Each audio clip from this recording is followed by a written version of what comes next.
Hello friends, today I am making Vrat Special Sabudana Khichdi. I have soaked the sabudana for 2 hours, then strained it for another 2 hours to remove all the extra water. Along with that, I have washed and chopped fresh curry leaves and green chillies, diced the potatoes into small cubes, and dry roasted the peanuts till golden. Now adding Desi ghee to the pan and letting it heat up properly. Once it's hot, in go the cumin seeds. We will let them sizzle till they turn golden and release their aroma. Now adding the curry leaves for that lovely fragrance. Time to add our chopped potatoes along with the green chilies. Mixing everything together so it all cooks evenly. Now sprinkling in salt as per taste.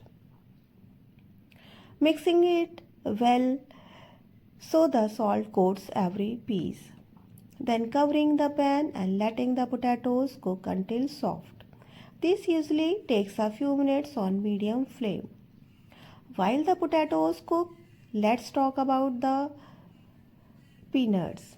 I have dry roasted and coarsely ground them earlier, keeping the texture slightly chunky instead of a fine powder.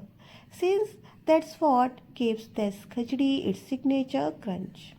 Potatoes are nicely cooked now. Adding our coarse peanut powder and mixing it in well. Now the soaked sabudana goes in, mixing thoroughly so every grain gets coated. Then covering it to cook for couple more minutes. While it cooks, don't forget to like, share, comment and subscribe to Party Vlogs. And here it is. Our sabudana khichdi is ready. Soft, flavorful and perfect for your breath. Try this at home and let me know how it is turned out. Thanks for watching. See you in the next video.